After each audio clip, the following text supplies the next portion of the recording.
What's up, everybody? Welcome to our Valentine's episode of the Overview, and joining our bromance that we have here, I'm ChanManV, and joined today by, of course, Fishstix, are my co-hosts, as well as Jason Kaplan, both casters for Overwatch, if you guys didn't know them. And joining us today as a guest is another caster that we have in Overwatch, another big caster we have, Mr. ZP. How you doing today, man? I'm doing great. I just want to say for the record, I really only came on here because Jason promised that we go do Valentine's Day things after the broadcast. So that's really my reason why I'm here. But no, it's great to be here. I'm trying to think, is it the first time I've been on here? Second time? Second time. I haven't been on here all that often. Yeah. But, it's the first time we've both been on the show at the same time. Yeah, that's right. Fishstix wasn't here last time. That's for sure. That's what's throwing me off here, because I'm just like, I don't remember being on here then, but that would explain it. You just ruined it, ZP. I told you, if you talk about that bromance on the show, it's not going to happen, and there won't be any cuddles, so. No. It's tonight unfortunate. It's true. I was warned. I mean, ZP wasn't looking for the cuddles, so. Oh, wow. Not the least. Quickies here, man. Quickies only on the Overview. Well, even his quickies are long. You know what? You know what needs to be quick? This intro, because we literally have the most stacked show. We do. In terms of the script. We just things kept piling in this week. We just kept adding more and more and more to the script. Tons and tons of news coming your way this week, including we brought ZP onto the show because he's going to be commentating a brand new tournament, which was just announced last week. So we want to talk to him a little bit about that as well. But of course, just a massive slew of team news, new sponsors, players swapping around, new locations, new tournaments, all kinds of stuff. Reddit, another big content stuff. Yeah, of course. So yeah, I mean, why don't we get things started with I guess just real quick, our week in Overwatch.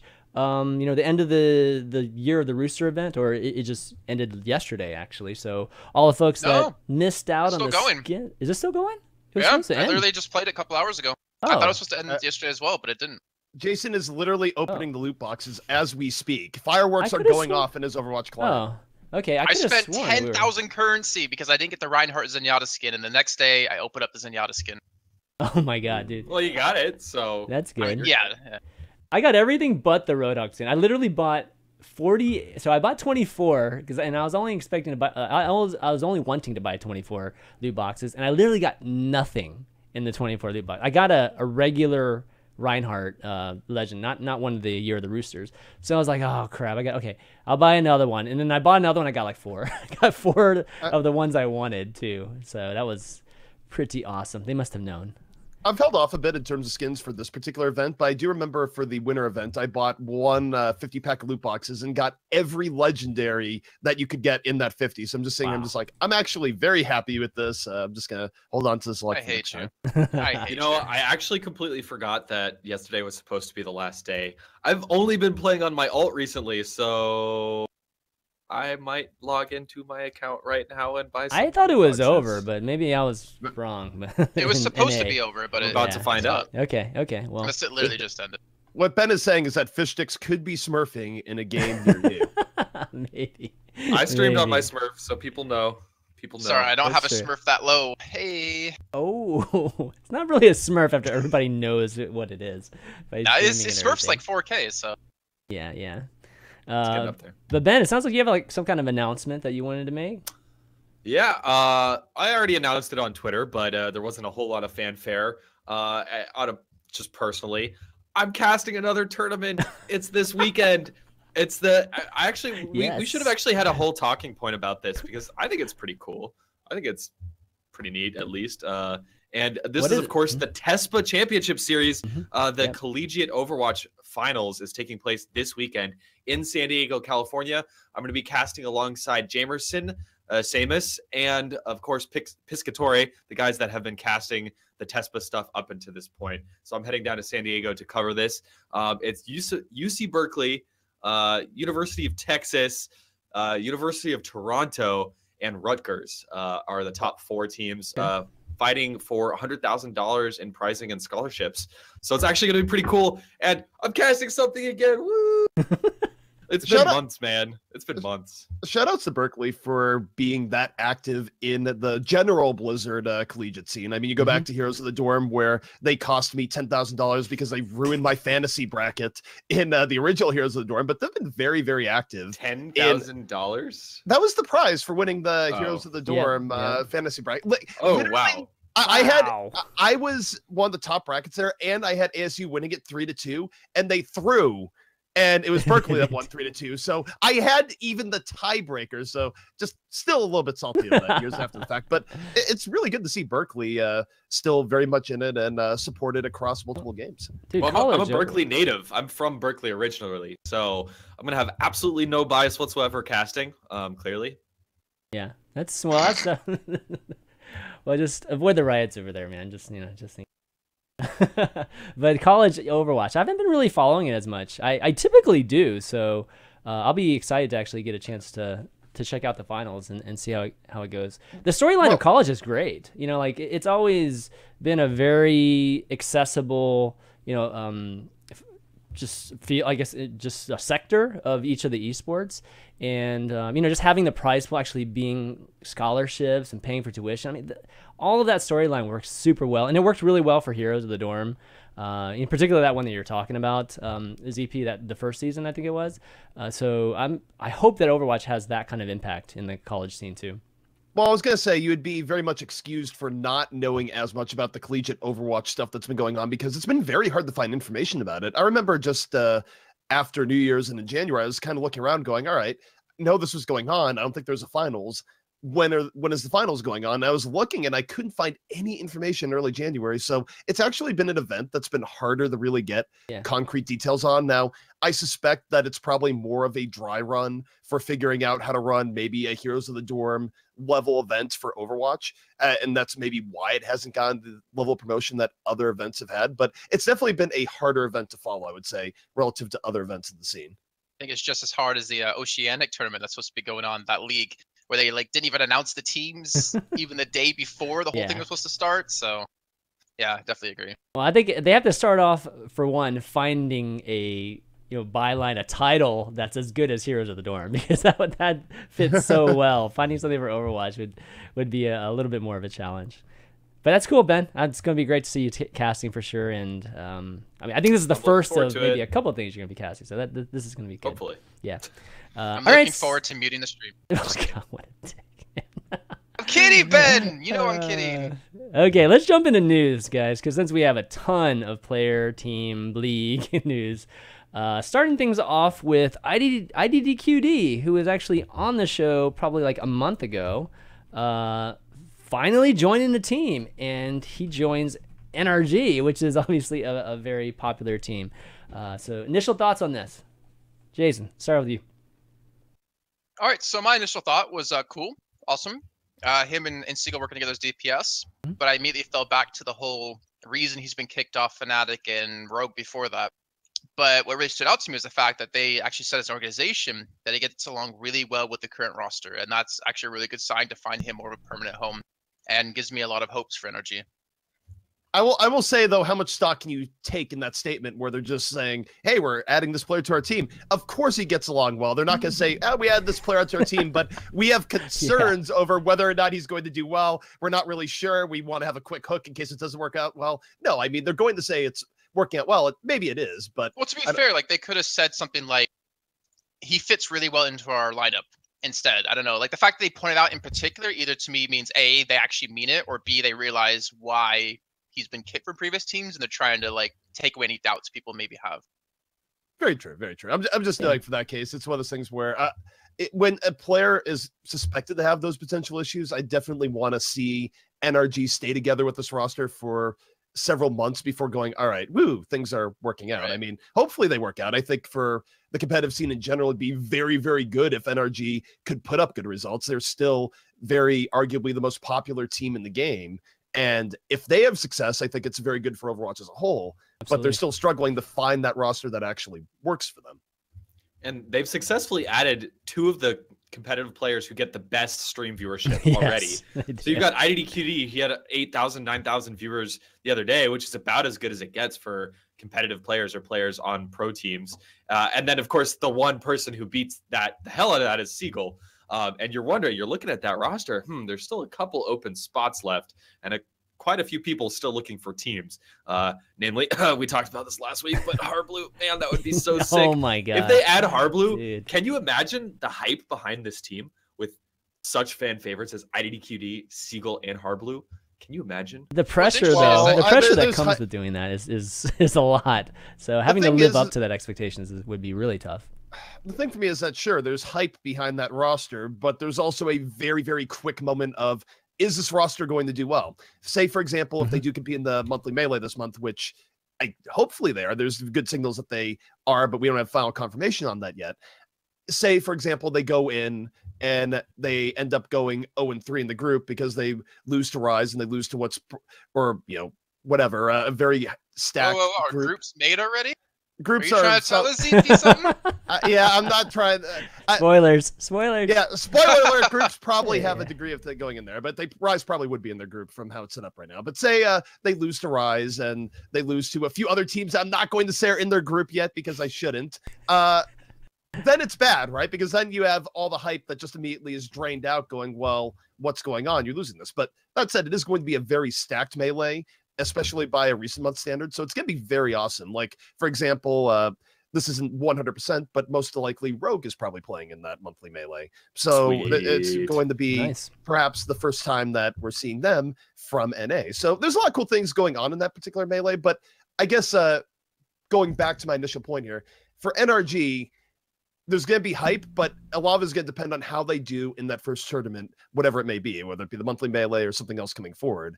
And if they end up losing to a team that people see as having issues, I think that the hype would immediately deflate. Oh, this Over.gg article says that they are going to play in, I guess. So they're at least somebody thinks that they're playing in the melee. ZP, when is this thing taking place? The monthly melee. So that I can't 100% confirm yet. Okay. But later this month. There's actually, as the month goes on, clearly the amount of dates that can be on just goes down and down. So you can probably make educated guesses, but we are going to wait for the full announcement there. Okay. And something also we haven't talked about is that was it Dummy not leaked, but he like tweeted a little video of IDDQD laughing at him, and they had Nesh and Ajax playing on the team in that scrim. Yeah. Oh. And Nesh, if you guys don't know, he's from Kabina Kamaza. He's from Anox, from Slav Squad over in Europe. And then you have Ajax, who was formerly on TSM. Ghost Gaming and Kungarna, the guy who I think, if I'm not mistaken, he was the captain making a team for TSM, got kicked off the team because of a comment he made on Twitter a long time ago, but now he might be picked up, it looks like, by NRG. There's a possibility there. We'll see if they go down that or they want to avoid what TSM wanted to avoid. But I think that's a good note here just to kind of mention up here, is that I have no idea what TSM is doing in Overwatch right now. You take a look at how they've been handling things. Even, let's say they don't have to kick Ajax because he made a tweet that they don't agree with. Their plan to begin with was ridiculous, where they go, we're just going to recruit 3 people from this team that's beginning, where in a game that really depends on your team chemistry. And they didn't really have a plan for how to fill the other 3 spots.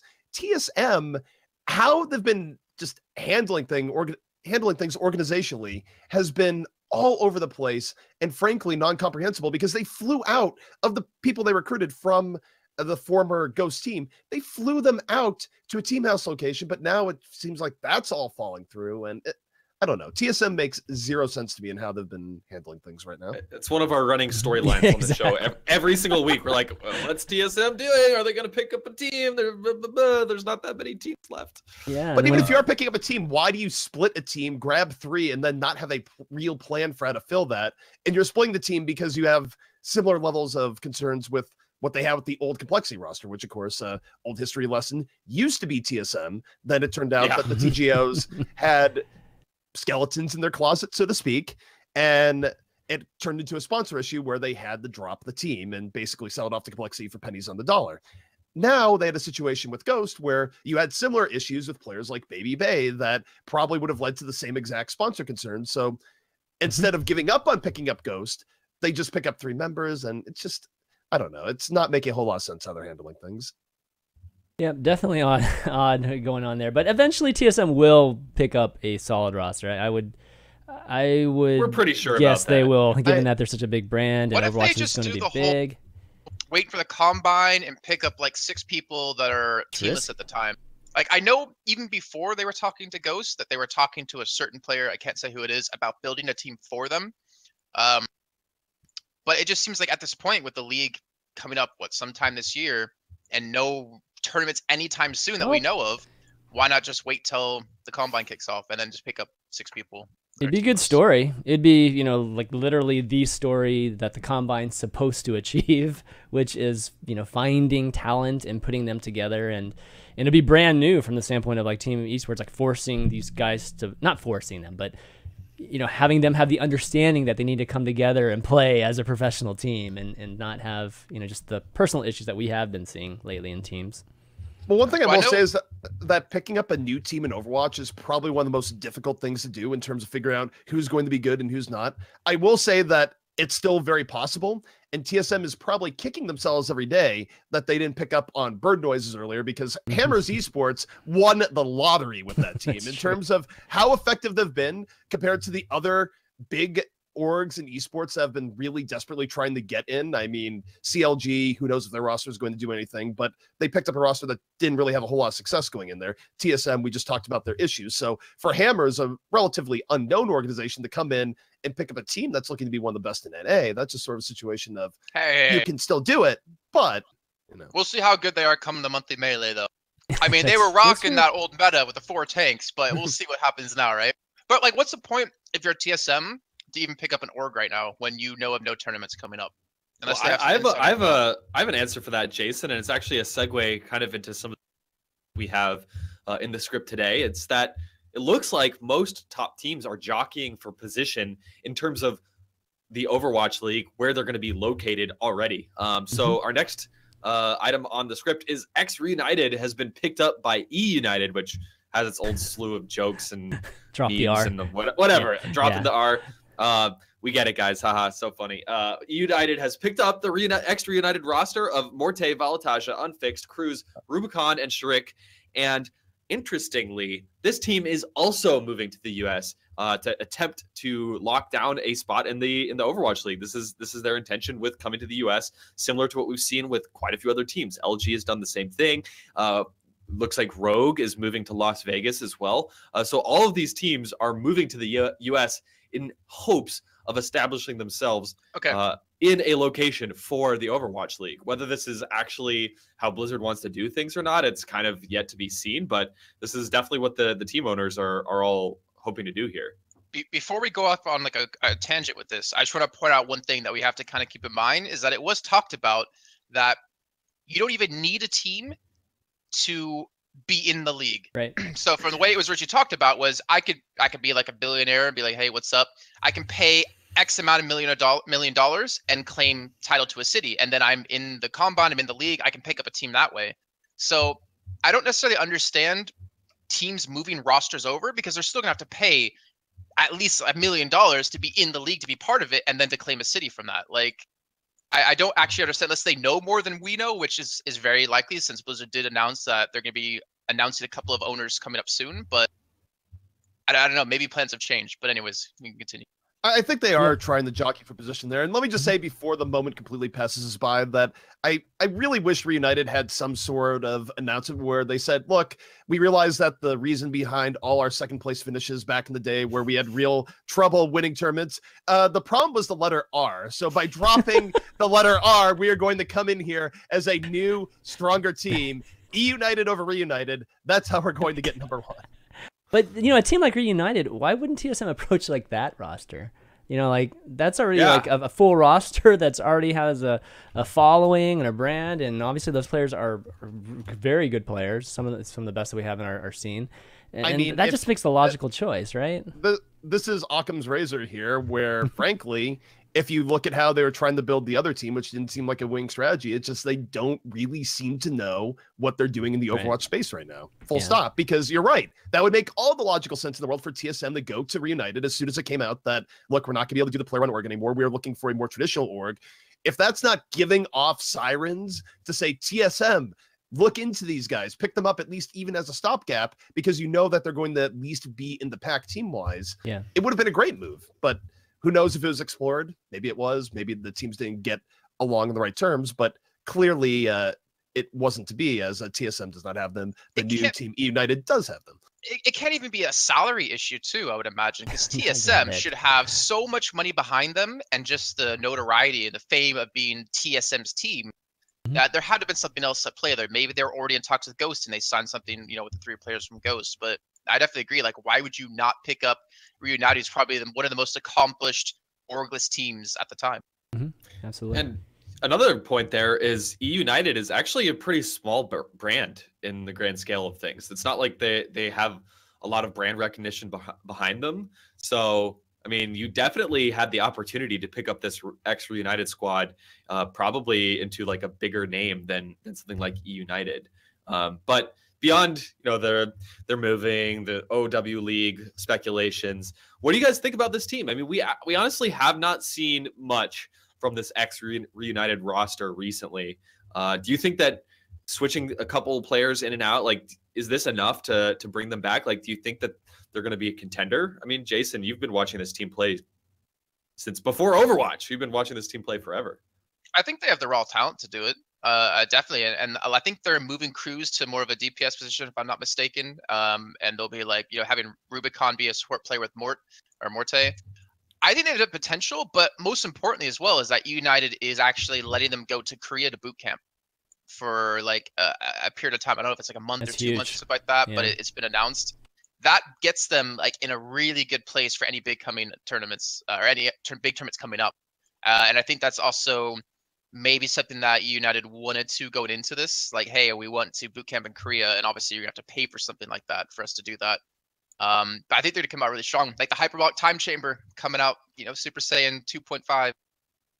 I mean, you say that, and yet I look at their last stint in Korea, which granted was with a different roster, and that was not the hyperbolic time chamber. That was just going to the hyperbolic time chamber and getting your butt kicked by Vegeta repeatedly over and over again. Well, I mean, they also it wasn't working out for them. That, okay, right? Like, they had just had a roster change going there, though, so they were in flux. So it's a different. But here's the thing: is that if you look at their overall performance in recent memory, and there hasn't been as much, but you look at their last performance in, you know, other tournaments have been in, they've been trending down in a time where a lot of teams have been trending up. The trend in the Overwatch scene, especially in the Western scene, is that we've been seeing a lot of new teams come up, fueled by 16, 17-year-old players that frankly have been putting in a lot more time than the teams that are composed of veterans. Not saying that players like Volataja aren't still very good, but now I question if you have a matchup between, say, Volataja and a McCree, or sorry, the McCree, and a Grim Reality, who would be, say, McCree versus McCree, how does that pan out? Hopefully, I mean, especially for old school fans of Overwatch competition going back there, I would love to see Reunited come back strong. I just don't necessarily think it's guaranteed, especially with how competition the scene has been really heating up. Yeah, that's a good point.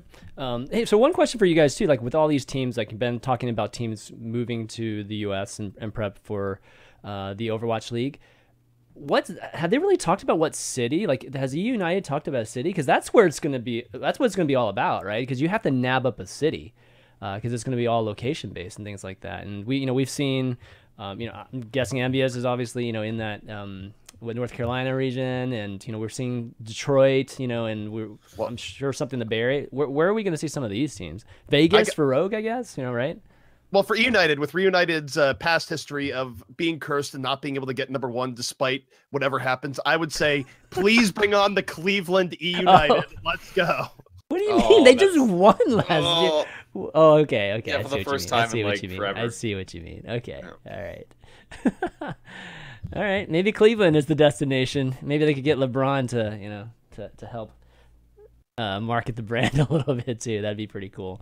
But NRG's got to be, I don't know, where's Shaq normally? There's a lot of, I guess they're based out of Sacramento, just that definitely in California, right? NRG would be in California. So that's something that I don't think a lot of people are thinking about quite yet, is just like, yeah, I mean, these people have to actually set up camp in cities, in different cities. You can't be in the same city. We're not going to have like 2 LA teams, right? I would think this isn't like the NFL. I wouldn't think. So I would imagine they would want different cities around the U.S. to represent. Where's Echo Fox? I'm so surprised they haven't like dipped their feet into that's this true. yet. Yeah, considering they have a lot of fighting game pickups recently from XCG. They have a League of Legends team. They have a CS team. They compete like, Rick Fox and Shaq with having, org versus org kind of battle. Like I'm a little bit sad they haven't actually gotten to this mix yet, but maybe we'll see them for the league. Well, Echo Fox has made a lot of really, really smart pickups lately, so maybe they're just biding their time and waiting. I think that's really one of the better scenarios that Overwatch teams can do right now, because the reality is that it's very difficult to scout teams and figure out who's going to be good. And I do question some of the situations where a team that otherwise has a big pedigree picks up a team that might not be as successful. And I mean, granted, you want more sponsorship at the same. Yeah, I wasn't gonna immediately put CLG in blast, Ben, but yes, CLG, very obviously. It's one of those things where I remember at MLG Vegas, they had this announcement for the CLG roster, and everyone's just sitting here, all right, who have they picked up big name players? Do they know, like, for example, a big name announcement fact that would be suddenly they have Tailspin and IDDQD. People have been talking and go, okay, this is worthy of announcement. We know these players, and you're clearly coming in picking up some of the best free agents at the time. And no disrespect to the team that was formerly the 1% and otherwise that they picked up, but they weren't all that well known. So the announcement fell very flat at the time. And to this point, they still haven't really been very notable in the scene thus far. Yeah, you think that the orgs would be signing for like really short contracts too, just kind of, it's almost like tryouts, right? I think the big brands would be okay doing that, just kind of dipping their feet and making some attempts instead of trying to sign for 6-12 months where it is like a much bigger risk. I'm hoping at least no team will sign for that period of time with the league coming up. Yeah, like I remember talking back to was it Rogue before their Rogue? Oh, God, I can't remember. The team Tavik was on. Are you talking about Maidong?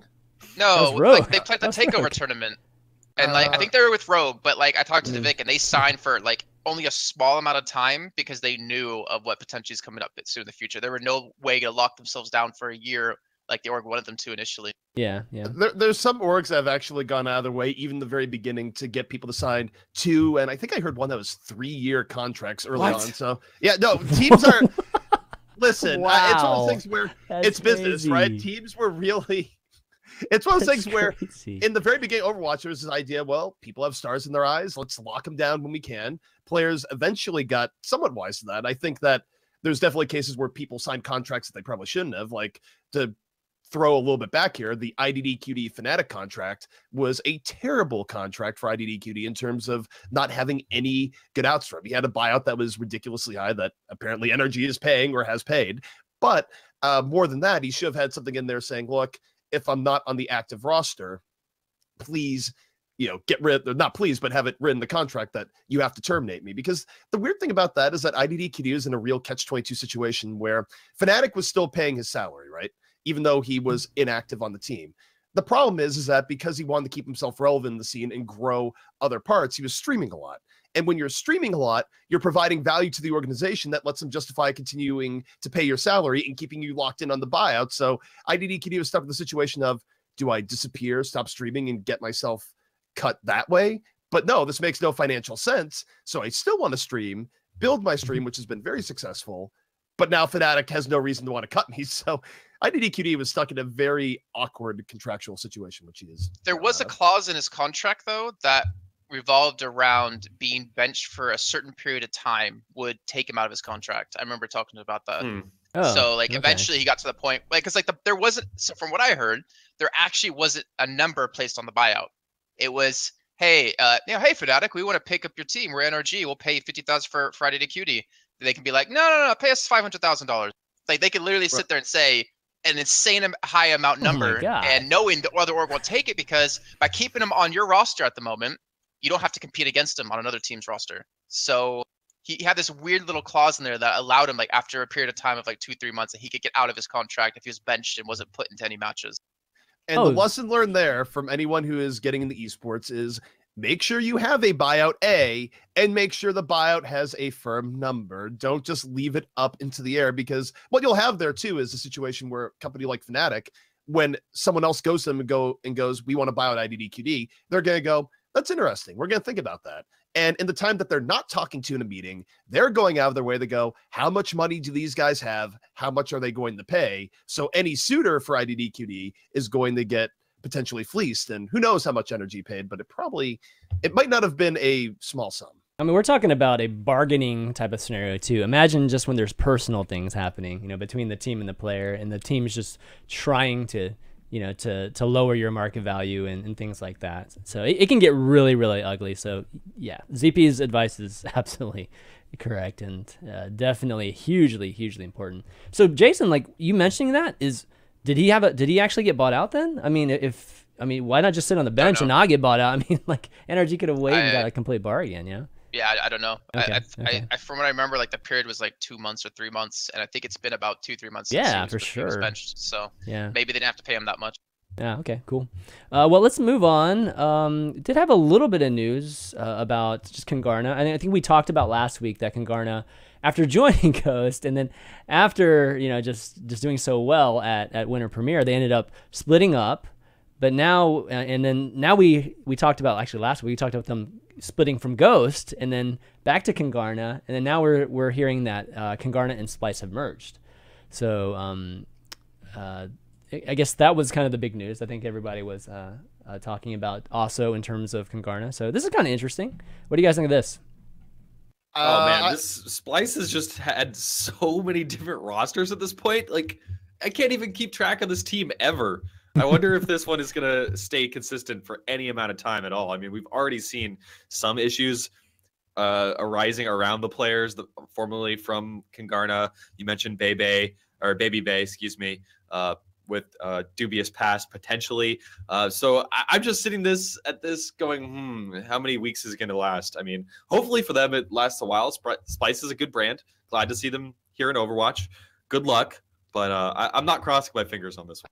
Well, Splyce has been a tortured brand in Overwatch in terms of the results that they've had. They've continually been on the lower end of the pack, and they've been slipping further and further out. And don't get me wrong, I like the people that have been on Splyce in the past. People like Pure are a joy to talk with, and they're still in it. But I don't know if crossing the streams here makes for a particularly great team. I mean, I'm hopeful. I want as many good competitive teams in Overwatch as possible, and Splyce is a brand that you want to be successful because of what they've done in other games. But they have had a really hard time getting everything together. And I will say, too, is that now with the Kungarna members on their team, players like Michael in particular, it's also adding a lot of pressure because Michael is not known for being particularly humble in the community and how he presents himself or his team. So now Splyce has that extra added level of pressure of having to live up to that and do well at the same time. So, I mean, I guess we'll wait and see, but the jury's definitely out. Okay, let's see. Next up on the news, we've got, I guess, this big tournament, which actually ZP is going to be casting. So let's talk about the Carbon series. And we actually had, that group, that organizer, do an event, I believe. It was like a 2 or 3 day event back in the fall, I believe. And it was kind of a small event, but this was like one of the first events where we actually saw an in-house casters, in-house host, even just a mini studio too. But now they're taking a step even further and having their own 6-team league with just some of the biggest NA only, or at least not NA only, but NA teams that we've been seeing recently. So ZP, you're gonna be casting it with Hex.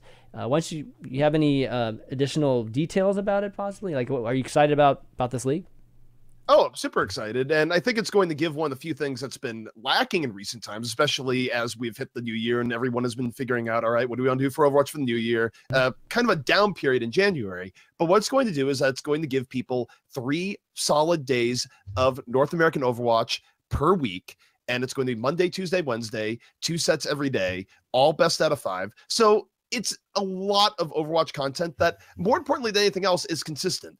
Throughout the course of the month, you're going to be able to tune in on any of those days, and you know that you're going to see a great game between some of the very top teams in the game. So it's very exciting, and there's a lot of really cool things that can be done with the format. I mean, in a lot of ways, you can look at it as Apex West. It's, of course, the competition is online. It's not in person, but I think it should be a very cool event that the community will very much be able to get behind. Well, when you said Apex West, I'm like, wait a sec.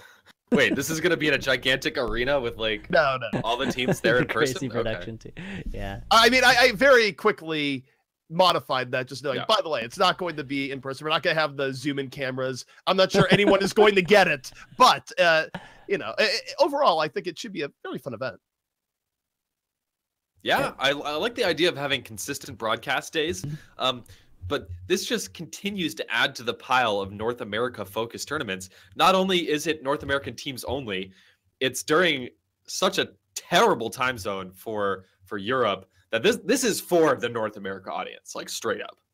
Like there's no other way to look at this. I mean, it works for me. I'm gonna get to watch Overwatch when I get home from work every day. That's fantastic. So just to elaborate on this, and Jason, I'm sure has thoughts to be able to throw in as well. First of all, Screw you guys! I want some EU tournaments. Exactly. No, but when it comes to EU tournaments right now, is that you have this weird conundrum where, how to put it, and it goes way back, but whenever you do a tournament in Overwatch right now, it has to be licensed by Blizzard. And because the specter of Overwatch League is looming, you don't have the incentive for some organization to come in and try and take over everything. The general esports path, right, is that esport comes out, some team tries to become, or some organization tries to become a huge hegemon and runs competition in every region. Well, you're not going to be able to be a huge hegemon in Overwatch right now. It's not going to happen. You have to get things licensed by Blizzard, and there will be bigger events over your event. So what's happening right now for sponsors is that they do want to get in the Overwatch space. They want to make sure they're prepped, but they're more focused on getting the biggest bang for their buck in these particular tournaments. And right now, NA not only gets more numbers, but from an advertising standpoint, NA is a far more valuable advertising demographics when you look at things like Twitch numbers and all the rest. So the problem is you have to incentivize organizations to invest money into the EU side of things, even though it is a less valuable demographic. They will not have any form of hegemonic control, and they're going to get less viewers overall. So that's why I've been seeing less investment in EU. I think that's going to change very soon. I think there should be things on the horizon that will hopefully really bring EU the attention it deserves. But that's why you've had this drought right now in terms of organizations looking to run more NA-focused tournaments. Jason, comments? I can't really comment the way I want to on that because of stuff. Okay. I agree and I disagree. I think there is definitely a desire to run tournaments in EU, but there's also been a lot of, how do I even say this? Impediments, roadblocks. There's been a lot of roadblocks in terms of actually running something where obviously you have to get a license from Blizzard, but from what I've understood from multiple other organizations, they're not really giving out licenses for EU at all since January, since like late last year. Like, if you have a tournament with $10,000 or more, then it has to be approved by Blizzard. Like, they have to give you a license for it. And from what I've understood, there hasn't really been any licenses given out to Europe for any tournaments during this period of time, which is why I think there's also been a lack. I mean, but at the same time, I think ZP's right. Is this because of past issues with some European events? Or... Obviously, I think there is. Like with MSI tournament that happened in London, there's obviously like a big, like, we want to make sure all events for Overwatch are ran well. So it's smart by Blizzard to be careful about that. But there's definitely been a lot of prevention in terms of tournaments. But I do know for a fact that there is some stuff coming up, at least through ESL. We have gotten an okay to run something, but I can't really say what it is just yet. Jason, break your NDAs. Do it now. Exactly. No, don't break your NDAs. Yeah. It's not like we have Blizzard staff watching every episode. Nah, never. But that's just from what I've understood and what I've heard from different like orgs wanting to run tournaments. They've just been kind of not been necessarily allowed to. Okay, well, hopefully that ESL tournament will be, something pretty awesome. But it's great to see again. We get a chance to see the Luminosities and the Immortals, the Hammer Esports, and Renegades, obviously Complexity and Team Liquid get a chance to, kind of be in an environment where they can, just show the community, have the community get to know them a little bit better, get to know the brands a little better, and kind of build up, these NA teams. So for the eventual, kind of step up where, we have all those other teams that are playing in Korea right now that are considered, the top tier teams. It's a good environment. Building up NA. Look at you. Did you just literally listen to the teams and the orgs you just listed? Yeah. Immortals, Luminosity, Team Liquid, Renegades, Complexity. Like Hammers is the only one that doesn't necessarily fit in as a big org. Sounds EU like LCS. EU True. needs this. I'm just like, talking there's about so more many good in teams Overwatch. in EU that just haven't Yeah. had a chance to show what they've got. Like That's the true. Chavs, Riders. Like there's a lot of oh god, what's the other one? Slav Squad. There's just a lot of teams in general in EU and a lot of people playing that just haven't had a chance to show what they've got because there haven't been tournaments. It's totally It was tiered. actually on the. It was on the last podcast that Monty and Thorin have, where Monty went into this a little bit more as well. But in general, it is harder to get really solid European sponsorships versus NA sponsorships, in large part due to some of the factors mentioned before, just demographics, easier usage of getting sponsors, all the rest. I think a really good point brought up there too for orgs and why they do try and go more NA when they can. And this is not on a tournament level. This is just on a team level, is that the example that was used on Oversight was the idea that if you want to get a Nike sponsorship for NA, you deal with Nike NA and it covers the whole of the United States, but you want to get a sponsorship on the side of Europe, well, then you have to talk with Nike Germany and then Nike France and all the rest. It's all segmented and a huge pain, language barriers, trouble getting different orgs that like to be independent despite being under the same corporate umbrella working together. It's a pain. So from an organizational point of view, it's definitely easier to get things running as an NA-sided team. Now, ZP, I got to put you on the spot for this the team roster here. It's looking pretty good. You got 6 high-caliber teams, but we just heard that Rogue is moving to Las Vegas. We just heard that eUnited, looking to come to NA as well. Is there any chance of wiggle room in this roster? As far as that goes, I mean, any sort of event like this has to be done really far in advance when you extend invites to teams. And the Rogue situation was still in flux, and eUnited, that's actually just recent news that they're coming over. And for the record, I'm not even involved in the team invite, so I played the 5th there to begin with. Like, I'm indemnified. But in defense of the invites anyways, is that you have to do these things very far in advance. I mean, obviously, there's a licensing process and everything else, and you want to make sure that you have your teams locked in.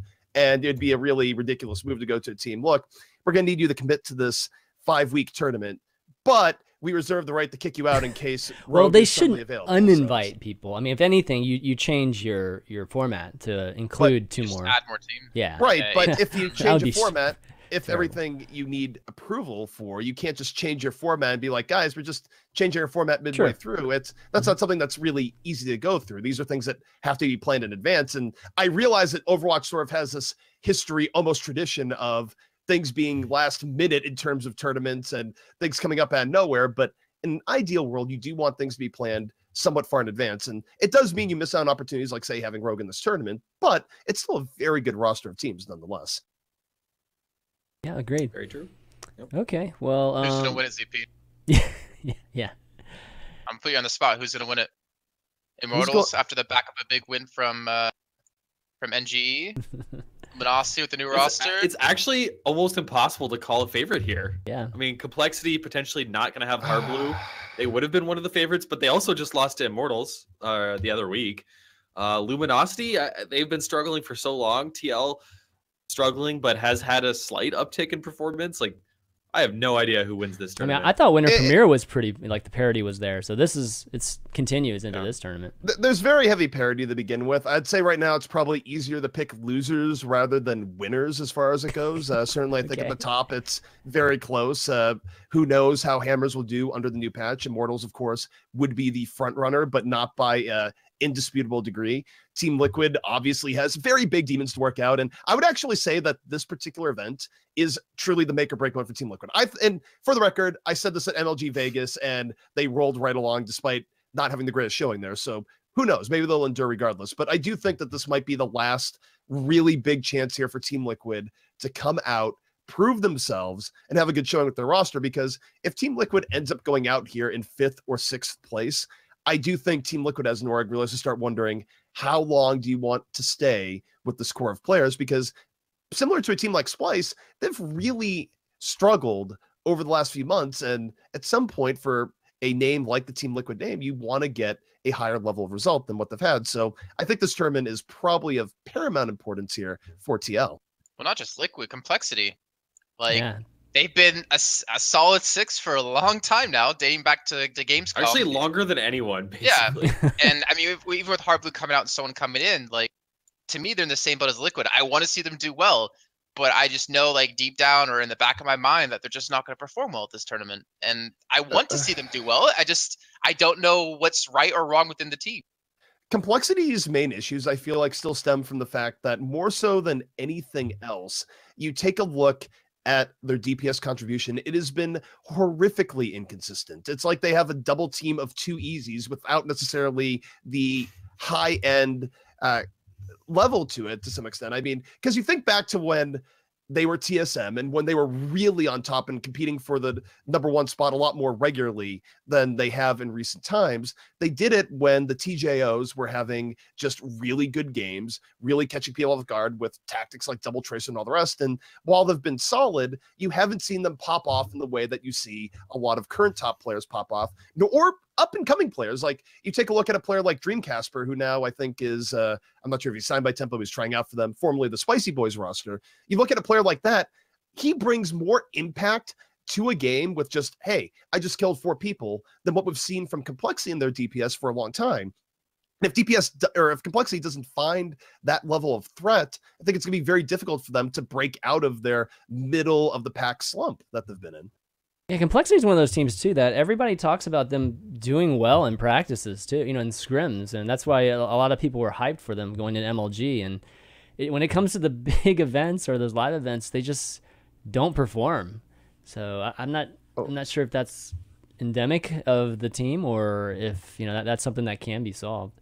One thing I do want to point out before we get too far, since I did mention Too Easy, and some people would see it as a negative way, I do think he plays really well when he plays really well. But one thing that's really underrated about Too Easy, by the way, is that people talk about the idea of roster management in the scene and all the rest. And Too Easy, regardless of where he goes as a player, he might be one of the best GM type people in the scene because he consistently puts together good teams. Mm-hmm. So I'm really curious to see what his new team in Bench Boys does going forward, because if they do well, I kind of feel like if you're one of these owners coming into the Overwatch scene, potentially, I think you go out of your way and go Too Easy and go, look, you're a pretty good player, but do you want to manage our roster decisions because you've put together consistently good rosters? Something to think about. Yeah, that's a good point. Yeah, they're probably like the next best team to pick up right now that's unsigned. Like, actually, by far, almost in a way. I can't really think of anyone else. What, Bench Boys? Yeah. Mm-hmm. Yeah, I'd agree with that.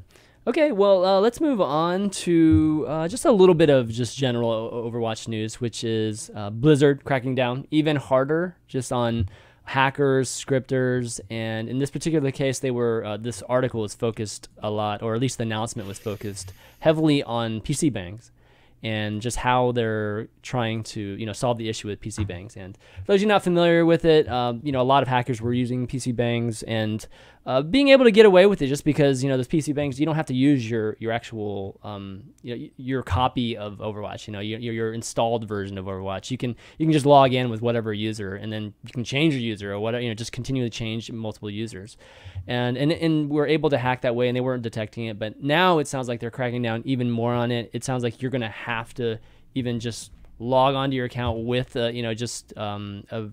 think it's a Battle.net account, or wait, key, or let me see the specifics. You need to use a Korean region Battle.net account. That's what it is. Which to do that, you actually need to input your social security number or something like that. Mm-hmm. Something very difficult to come by. So in theory, this means that the hackers that have been making free accounts on NA and EU won't be able to take those accounts over to Korea and then make a new Smurf to hack on in the Korean PC bangs. So will this eliminate hacking altogether? Absolutely not. Will this make things better? Absolutely, 100%. Mm-hmm. This is going to make it so that cheaters are going to actually have to pay every time to make a new account once they get caught. So we'll see. We'll see how big of an impact this has, but clearly this is a big issue for the Korean scene. We saw it on Reddit. We see it on the Korean forums. We see it all over the place. This is a big issue for the Korean players, and it even leaks into the other ecosystems. We see it on NA and EU. These Korean hackers coming by. So it's not going to remove hacking altogether. It's not like a brand new anti-cheat, but it's going to make it much more difficult and costly to hack. Well, the key here is that you're getting rid of a loophole, right? Where it was a loophole that was enabling this sort of rampant abuse. Loophole has been closed, and it is a good move overall. There's actually just nothing negative to say about this, and only positive to say. And it's a good thing for the scene, and definitely good for especially the Korean side of things, where there's been a case where, in general, if you are a high MMR player, more often than not, in a lot of your games, you have the situation of, all right, guys, we have to force a draw because there's a dude in here that is engaging in unscrupulous behavior. So that will cut that down a lot and will definitely improve the quality of life, especially on the high end for people playing on the Korean ladder. So just great all around. Yeah. And unless you get a King of the Hill map, and then somebody has to like bite the bullet and just like take the loss for everyone. Yeah. That's true. Yeah, it's just good that Blizzard continues being transparent about it too. Like keep coming out with this. Every time you do something, we don't get sick of hearing about you guys cracking down on hackers, and instead of just assuming you guys are doing it. So yeah, continue that for sure. Okay, next up, actually, I think that's it for the news, at least section that we have. So I want to give a quick shout out to some of the folks that are listening. Obviously, all the folks that are watching right now, but we do have a lot of folks that listen on iTunes as well as Google Podcasts. And, one way to help the show, or at least help people find the overview, is to leave us a 5-star review on iTunes. And a lot of folks have been doing that for the past, weeks now. And I just want to give a shout out to the last couple that we've had this week, Will Fong for Food and Bok Bok. Thank you so much. Thank you so much for doing that, and makes us definitely feel good about doing the show. So yeah, all the folks out there, leave us a nice message if you like the show. Okay, next up we've got our segment Topic of the Week, and Topic of the Week this week, I decided to choose one that's come up very recently, last probably 24 hours or so. Yeah, this morning, and it is one that pertains to the Overwatch subreddit. Monte Cristo, somebody that I think we all know in esports, or Overwatch esports and general esports, started a petition just basically trying to get to the content in our Overwatch moderated a bit, and he's particularly pointing out things like the clips that we see, the play of the game clips, and a bunch of those things that do get a lot of views, do get a lot of upvotes, but really don't get that much engagement in terms of comments. It's definitely been going down over the months, and we've talked about this sort of thing on the show. We've just kind of like the reason that we think that this is happening is that eventually, organically it'll go away once people just get tired of seeing the same thing over and over again. And I think that is the case. It's like slowly, but it's more of a habitual thing that people just like look at these things and they upvote it. So from the standpoint of trying to uproot those type of those posts, it's very, very hard to do because people still upvote these things, right? And with Reddit's system, these things are always going to be in the top 25. So this petition is basically asking to see if the moderators will, make it not remove these type of posts, but, add rules like, they have to be self-posts, or maybe you have a post that, it has to link the clip versus, clicking on it and immediately seeing it. Things like that, just that make it a little bit more difficult to have just a crazy amounts of these type of posts on the Overwatch subreddit. And of course there's some angle where we want esports to have a little bit of presence on that subreddit too, but generally speaking, I want to see what you guys think about it. Jason, have you start off, since you've been kind of a little quiet today, so I figured jump on you on this big topic here. Oh man, so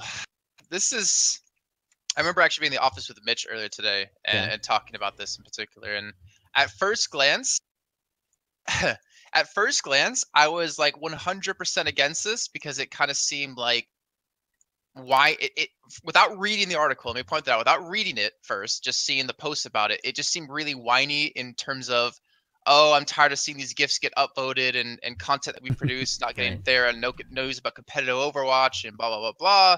And I had the mindset of like, if people want to see something and they like it, they're going to upvote it. So like, you shouldn't be able to control necessarily the democracy of Reddit, I guess is a better way to say it. But after reading it, it does make a lot more sense. Like if you asked Mitch, I was completely against it earlier today. After reading it, I'm actually for it.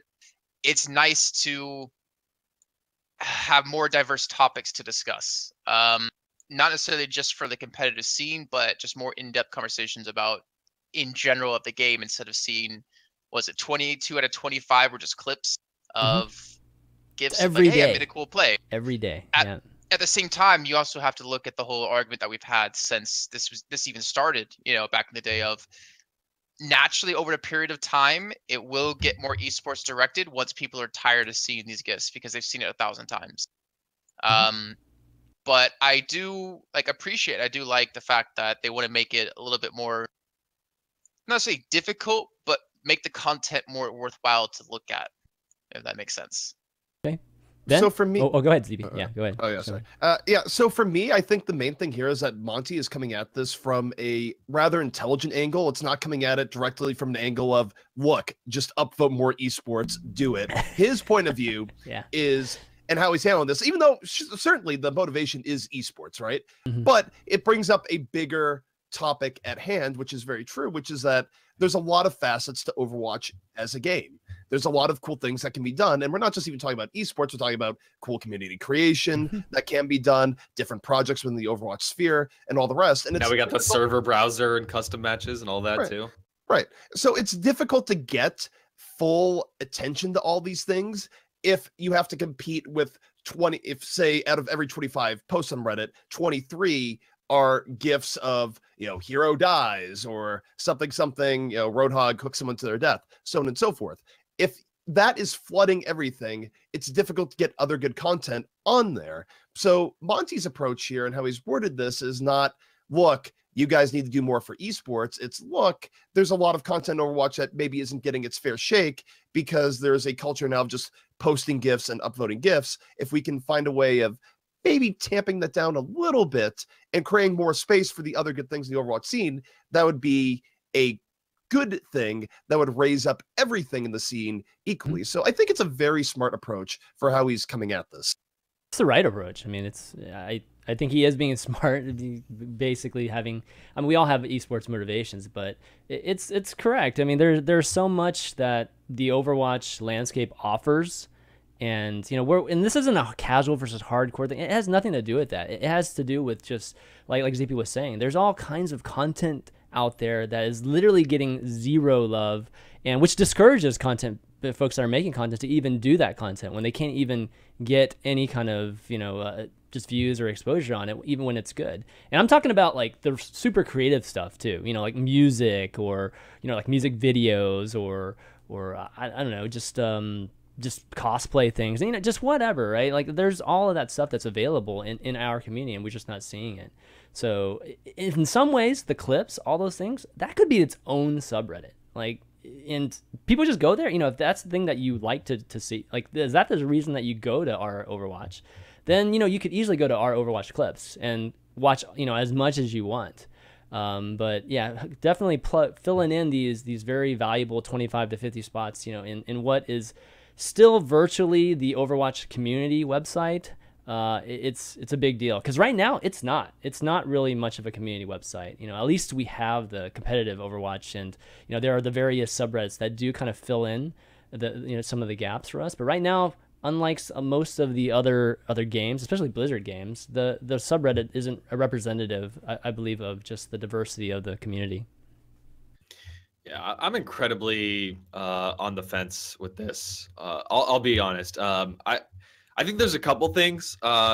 First of all, what Monty's actually suggesting here, in that GIFs and short clips should be posted as self-posts versus posting the GIF outright, that basically just makes it less convenient to get to these, which, yeah, it will probably decrease the number that you're seeing on the front page. So it's certainly one way of, I think if it was implemented, it would effectively decrease the number of GIFs and short clips that you do see on the front page. But you're not saying we should ban them or we should limit them or they have to have a certain level of effort into them or anything like that. You're just saying make it slightly less convenient for the average user to engage with that content, which in itself just feels weird to me. It feels kind of weird.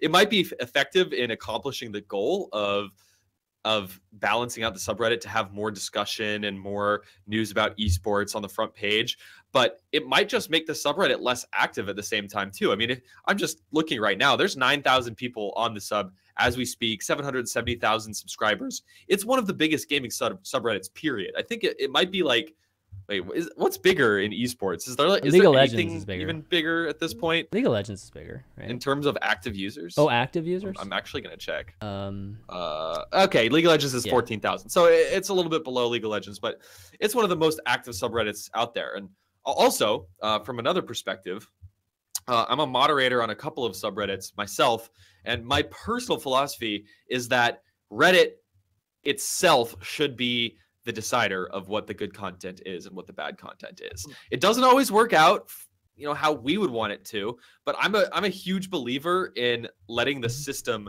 play out as best as it can. Obviously, there are cases where people are completely abusing and vote brigading, and you should stop that from happening. But the natural system, it's built for a reason.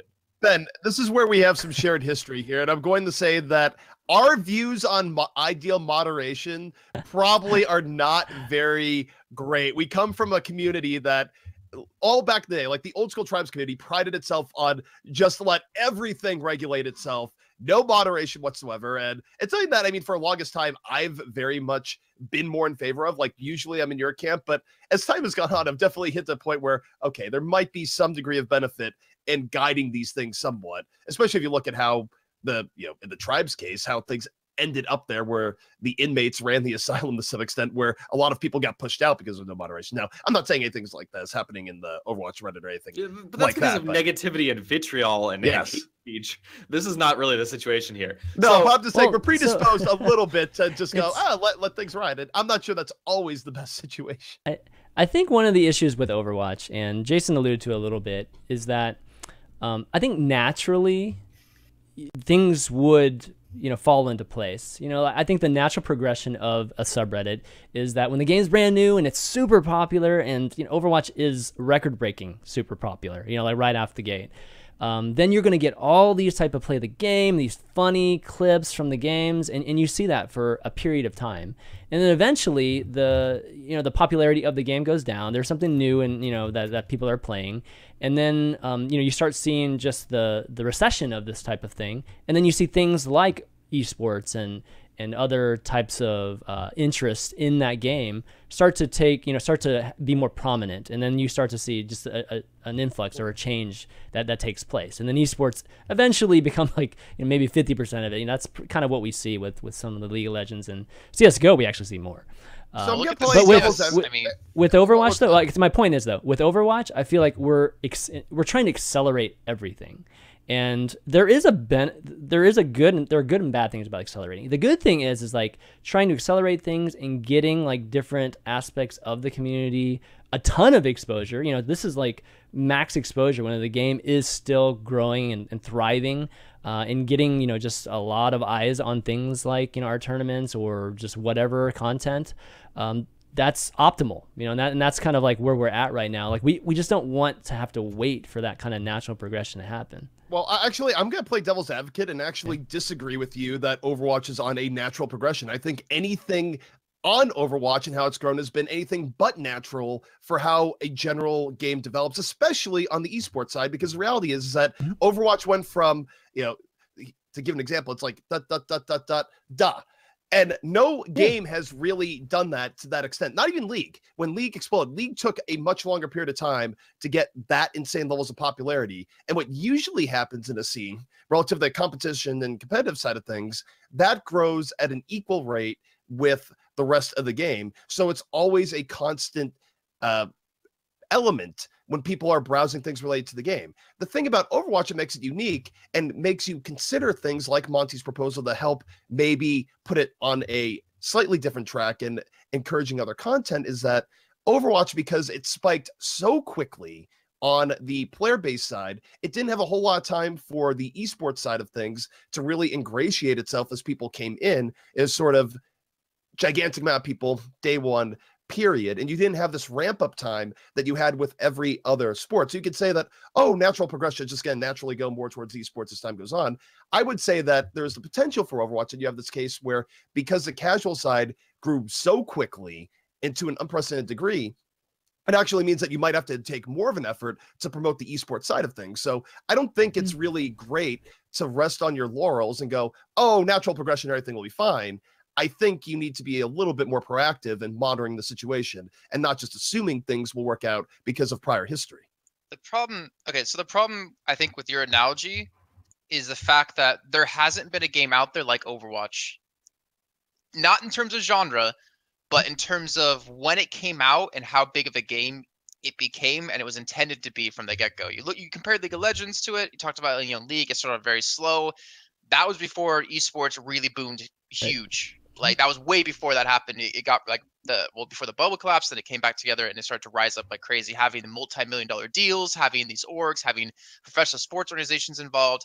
CS, very slow as well before esports blew up. And then once esports blew up, it just picked up really quickly. This is after the big boom of esports has happened.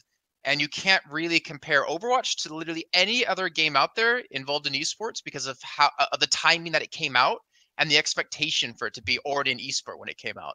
So I understand what you're saying, and I agree. Like, we're trying to like quicken the process. I think within your argument as well, you prove a good point that because this isn't any sort of game like we've seen before, we have to do something to help catch up the progress of where the game is with the esports side of it, which in partly needs to be done by Blizzard as well. Yeah, I mean, I'm not saying I'm just playing devil's advocate, bringing that aspect up. Like, believe me, I want to, accelerate things too. So it's we're all just playing devil's advocate. Exactly. We all know what we all want it to be. You don't know any of our true opinions. I mean, the reality is that I've made 6 GIFs in the meantime of May slaughtering people and looking into their eyes with her devilish grin. So, let's not act like anyone knows what anyone really thinks here right now. Yeah, I mean, honestly, like everything I said before, I will also agree with you guys that I do want to see more competitive content get on the subreddit. However it happens, I would be happy to see it. So I was playing devil's advocate myself as well with the let Reddit be Reddit thing. But there is another discussion here that we've touched on several times throughout the course of the show, which is we have our competitive Overwatch, which has grown. I mean, it's not a tiny subreddit. It's like, it's not massive. It's small to medium sized. 81,000. But yeah, I mean, it's growing consistently. Who knows? Maybe is it fine that competitive Overwatch is where the majority of the competitive conversation happens? Or should we try and close competitive Overwatch and force all of those people onto the main subreddit? Like, if we did that tomorrow, would we then see competitive oriented posts get more exposure on the main subreddit? Is Overwatch the only game that has a subreddit dedicated specifically to it's one of the few side of it? Hearthstone is one of the other. No, Hearthstone has examples. one. Yeah, competitive. Monty had a very good point of this when I think it was in the letter, which is simply that competitive Overwatch is great. You can use that for deeper dives that go into even more in depth on things in the competitive situation where maybe it doesn't have as big of a general appeal, but there's still very much a use for that, even if changes to the main subreddit create more room for things like esports. So I think that's totally fine, but I do think you want to have at least the generals covered on the main subreddit. And I do want to throw out that the mods for our Overwatch have been doing they've been doing a good job. They've been adapting the actual subreddit to include events. We didn't have the upcoming events for a while, right? They added that, and this upcoming events literally lists everything, including a lot of subreddit, like just other subreddits. And competitive Overwatch is definitely listed, here from time to time under the different sections. So it's a little bit more to do with just the model of Reddit, the fact that these subreddits are our community sites, and it's not structured to be a community site. So we're literally trying to force into this top 25 list, because that's the only thing that really gets a lot of views, is the top 25. How can we fit in 25 things every day that have to do with this large community right now? And but we were talking about just esports being on a different trajectory and speed for Overwatch because it's unprecedented. well, before, you'd have some time for this, and then you'd have some time for esports a little bit later. Now we have everything all jammed in at once, and it might be a challenge that, might require us to do something that's not, as Reddit, just, Reddit, natural or purist Reddit, which is maybe make a mega thread, maybe make a daily, thread that's just the clips and just list them all. I mean, the thing is, once like the league starts, I feel like once LCS kicked off for League of Legends, and obviously the League of Legends subreddit's a little bit different because Riot actually controls the subreddit, unless that's changed in the time that I stopped doing LCS. Oh man, yeah. It's okay, Jason. You're safe now. Yeah, you can speak. No, like they actually, unless it's changed from what I remember, they actually controlled the subreddit. They were telling the mods what to allow through and not allow through and stuff like that.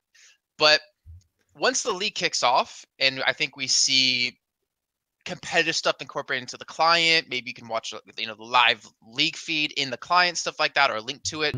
I think the more casual audience will be exposed more to esports and more likely to upvote esports related content. Like we had Taimu going off like crazy at Apex, like that hit front of our Overwatch, not just competitive Overwatch, but our Overwatch, because it's such a sick play. And people's got to see it, and it kind of meshed both worlds of, let's look at this sick, gift that I have, and then also as a pro player. I think when something like that comes along, whenever it comes along, it's gonna definitely help close this gap of the competitive lack of the Overwatch subreddit.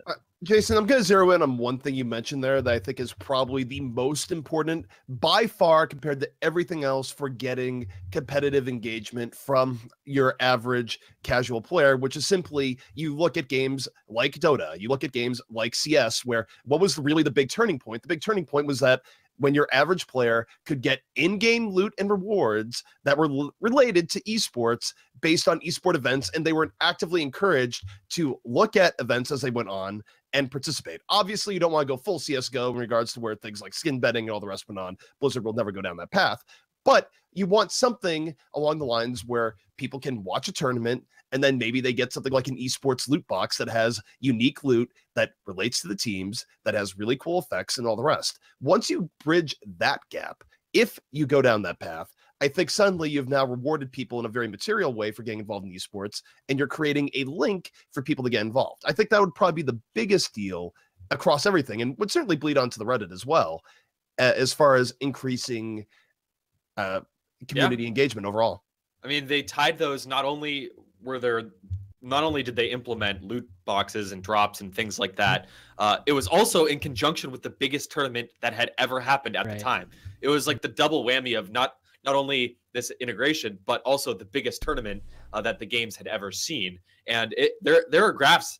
It's a little bit outdated by now, but I used to tout this graph like every time I was pitching esports to a publisher or developer, where CSGO has a tournament, a major tournament with in-game integration. Not only does viewership go massively through the roof for months afterwards, but player base goes up and plateaus much higher than before the tournament. Another tournament happens. Same exact thing happens, where the player base goes up and it doesn't drop. It plateaus much higher than beforehand. ZP, I think you're absolutely right. That is going to have a huge, huge impact on the entire community, including the main subreddit. And guys, I think it'll happen. I don't know. We may never see the Overwatch subreddit get to the point where it's exactly the same of LoL or CSGO right now. But we're definitely going to see the big tournaments filter in there. Actually, just for my own curiosity, I went ahead and took a look at these other subreddits. Currently on Counter-Strike Global Offensive or just Global Offensive, 5 out of the top 10 posts are esports related. On our League of Legends, 6 out of the top 10 posts are esports related. Whereas Overwatch, I don't think there's an esports post on the front page whatsoever. Yeah, but I think we'll get there, and maybe we need to make this change that Monty's suggesting. Maybe we can try it. I mean, I'm always down to try new things. I'd highly encourage the subreddit moderators to give it a shot and see how it goes and see how people like it. Do a vote. I mean, after doing it for a week, we'll have to see what happens here. But it's one of those things where I think, we can obviously increase the esport interest and just have more people watching esports and obviously talking about esports. But a lot of these people upvoting these clips, I mean, look at the numbers next to these things. I mean, we have to overcome those numbers in terms of discussing esports because these things are so habitual at this point. So it will take a behavioral change, and That's very hard to do Well, just by changing numbers of people watching and talking about it. and another argument that I saw Monty having with Nathanius on Twitter, which was, if you guys haven't read it, it's actually really. I grab some popcorn, I guess is the best way to go about it. Not that bad, jeez. I liked it.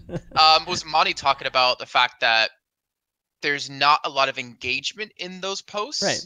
In terms of comments, and maybe the self post or the self post as a GIF would help inspire more conversation, more talking, and in general kind of like help improve the general floor of the subreddit. I guess that's one way he was looking to go with it as well. And you can look currently on Overwatch. You have like in the top 5, you've got 328 comments, 476, 104, 34, 200. Like, I mean, you've got 2,800 upvotes and 34 comments. Yeah, like that crazy. Is a little odd, right? And that's, I think, the kind of stuff they don't want to see happen anymore, or the stuff to see less of. But that's the kind of thing that's hard to break, because these people are just going there just like, okay, it's time for my 15 minutes of the day. At the end of the day, it's like, okay, let's just get some entertainment, just real quick fixes, and let's just look at some funny things. And then they just do it. They don't want to talk about it. They just want to do it, and I liked it. I'm gonna upvote it. So we have to like overcome that, and that's a challenge. Like actually trying to change the behavior of that, and it takes time.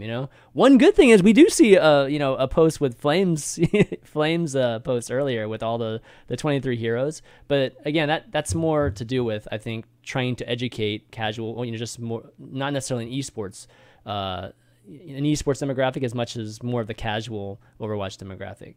So that goes back to how you view Reddit too, right? Like, should it be a democracy where if you should be able to upvote, or should you be able to limit what people can see? Right. Like, I don't know. Like, there's already filters within their subreddit, isn't there, to like filter out esports or filter out clips? Yeah, you can. Like that, but people aren't going to really necessarily People use that. I don't personally use it. I don't personally use it either. I gotta say right now, I am withholding stopping myself entirely, but I could go full just political science, nerding out about the concepts of democracy, whether it's good or not, direct democracy versus representative, how much direct power the people. I'm just stopping myself. I'm not even letting myself get on that path, so I'm just. I'm all about being proactive though. So Monty actually starting this petition is great. So folks, go and sign it if you guys haven't seen it yet. Let's see. Let me link it. Let me link it. Real quick. Overwatch subreddit. I'll just link it. Yeah, I'm actually curious though about it. Like, the 1,000 signatures, if they get it, they're currently at 852. Are the mods of our Overwatch actually going to listen? Like, do they care about 1,000 signatures? Like, is there some sort of agreement between like this and the mods of our Overwatch to like say, hey, if we get a certain amount of signatures, will you guys listen to this? Will they listen to it? Like, I don't know. So let me say this, just first and foremost, is that the mods of our Overwatch are definitely very good people, and they have gone out of the way to help things like competitive stuff in recent times. I do think that this particular issue, the way that Monty's letter is worded, for some will definitely get into some very philosophical issues about how Reddit should be run. There are a lot of the people that are mods on Reddit. They have a long history with Reddit. They have very big ideals for, do you run Reddit? Do you try and shape discussion, or do you let everything be free? What Reddit means to certain people can really vary from person to person. So it would absolutely be a bit of a debate. Yeah, absolutely. And it's a tough job, these moderators, guys. I mean, they don't get paid to do this stuff. They're all volunteers. And again, I think our Overwatch mods have been, great so far. And we'll see what happens after this. All right, well, let's move on. We've got a couple other things here. I mean, we ain't gotten to events yet, but we do have a balance change that we didn't even get a chance to talk. Usually that is a lot of our show, but today it was an exception. We actually had a PTR update that talks about Roadhog and Winston. So a couple changes here. Let me show it to you guys. And so making Roadhog more aim reliant, and they're making Winston just survivability changes with him with headshot hitbox. So Roadhog scrap gun spread decreased 20%. Chain hook targets are now pulled to a location 3.5 meters away instead of like super close with the 2 meters away. And then the cooldown increases from 6 to 8 for the chain hook. And then with Winston, we got critical hit volume reduced by 15%.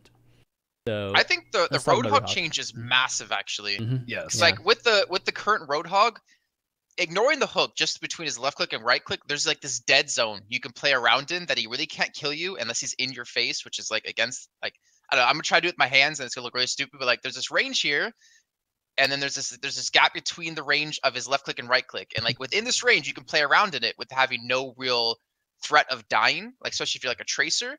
But now with the spread decrease on his left click means he's a lot more potent in that dead range, which makes it a lot harder to dance around a Roadhog. Yeah, the hook cooldown's a little bit longer, but he's a lot more powerful now with his left click. I will note though that like it on face value, you're like, oh, 2 seconds. It's a little bit. That in the time span of Overwatch, those 2 seconds, there's going to be a lot of Roadhogs dying in those 2 seconds that are going, oh, my hook was just about up. No, patch change. And that's just going to be the feeling of every Roadhog going in here, which, by the way, good. Roadhog has been just on the OP side for a long time. So I will just drink up all those bacon flavored Roadhog tears that will no doubt be coming forward here. Assuming that it does end up being a nerf, like it's a case where maybe it turns out that the 20% spread is so incredibly good that people are like, oh, he's actually better. But in theory, it's supposed to be a nerf. And in practice, I don't it probably agree. will. I mean, I think it raises the skill ceiling of Roadhog, actually. The fact that your hooks on a longer cooldown means you have to be more accurate. And also the people who can aim better with Roadhog will actually do better in general. I think it's actually like it raises the ceiling quite a bit for them, like for Roadhog players. I mean, it raises the ceiling, but you're also creating gaps in time where you don't have to worry about a hook shutting down major events. Like, for example, if you are a Genji looking to do a Dragon Blade, for example, you have to be really aware of Roadhog having hookup when you go in. If his hook is now an 8-second cooldown and you know he just used it, you have a much bigger window of time to go in there. Sure, Roadhog might be able to do more damage, and the skill ceiling is certainly raised by the fact that his primary is more effective. No doubt there. But the timings for going in on a Roadhog after he misses a hook are going to be much greater in actuality. Ben, thoughts? I think this is a great change. Absolutely. We've been calling for a longer cooldown on his hook for so long. It was a really big surprise to me that this wasn't one of the things that they tried earlier on in the balancing process for Roadhog. I mean, we just got to Hook 2.0, which didn't really nerf Hook all that much, if at all. So first of all, longer cooldown. I think everybody's happy about this. Like even Hog mains have to be like, okay, this is deserved. Second of all, decreasing the spread, I think, is also great for the exact reason that Jason brought up. I think anything that makes characters feel more skill-based, allows more opportunities for skillful plays, is appreciated. The only concern there is that, like, I saw some of the clips. I don't know if you guys saw this. Somebody was doing testing with the different ranges. Yeah, you can legitimately one-shot tracers at ranges that seem pretty significantly far away. So the only concern with this change in the spread is that maybe it makes it so like you can't even get close to Roadhog anymore. Like even if you're like Roadhog has like this death range, you can either get hooked or you can come into his death range and just like instantly get one-shotted. Hard to say if that's going to be the case until we get a little bit more experience with it. But in concept, I love both of these changes 100%. Yeah. I'm really excited to see them implemented. Yeah, me too. If it wasn't going to be the range, it had to be the cooldown for me with the chain hook. Those are the two problematic things I had with the hook. So definitely good to see it.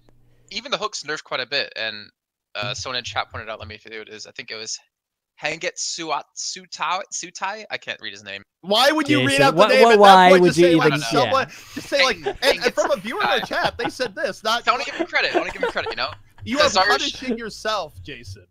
Zarya's shield is 8-second cooldown for a teammate, and now his hook's 8-second cooldown. So you can, in theory, block all of Roadhog's hooks for insta kills.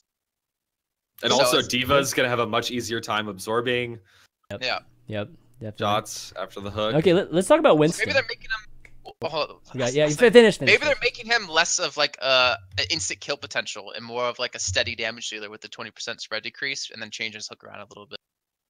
Well, I mean, something that's always heard for Winston, for example, is you go in on, say, a Reaper, and the Reaper just vaguely is looking at your head, and before you know it, you have lost all of your HP. Like, it's done. It's too late. Reaper's already seen everything. So, yeah, that definitely helps a bit in Winston's survivability. We'll see. I mean, honestly, it's one of those changes where it's deceptively good, where you're not necessarily going to see tons of Winston play in reaction to it, but people might mix in more Winston and go, this is more effective than I was expecting. I'm going to run more Winston, and it could lead to upticks in him being played more. So we'll just have to see.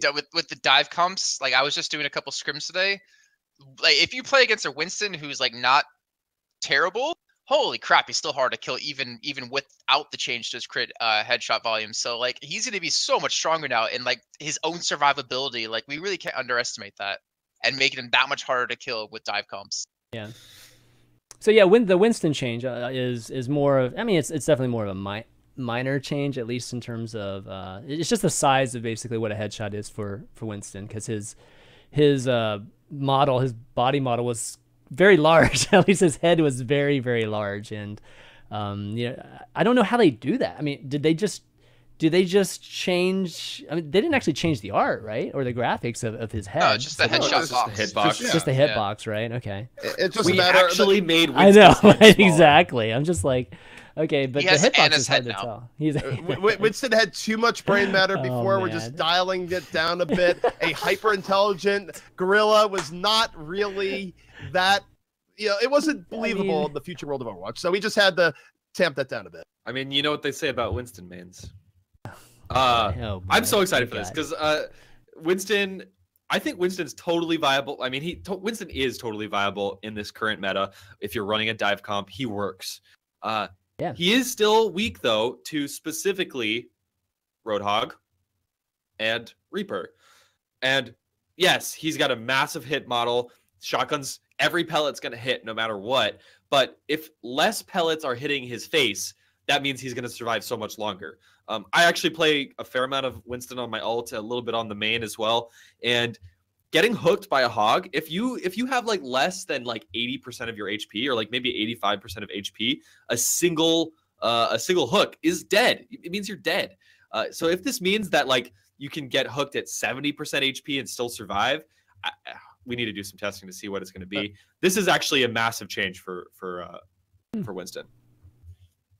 Looking forward to it. Well, one thing I'd like to see with Winston, by the way, and this is something that's been theory crafted for a long time, particularly back in the day we saw more Widow, which I do think we're going to be seeing more of, and that's probably a good segue into a future topic that we're getting onto in just a little bit.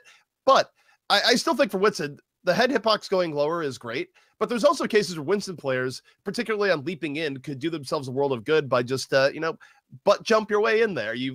As you're leaping in, turn your head the other way. The Widowmaker has nothing she can hit there. There's no head. It's all Winston butt from there on out. But it sounds funny, but it's totally something that players can be doing. Went to his ass. That they haven't done.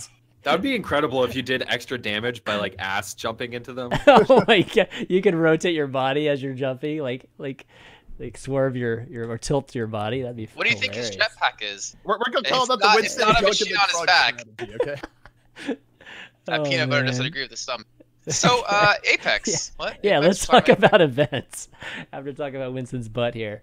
Yeah, so Apex obviously being the big event that's been going on, and lots of games to talk about, but I figured we would maybe highlight just some of the Western teams since it's been a full week since we actually seen them play.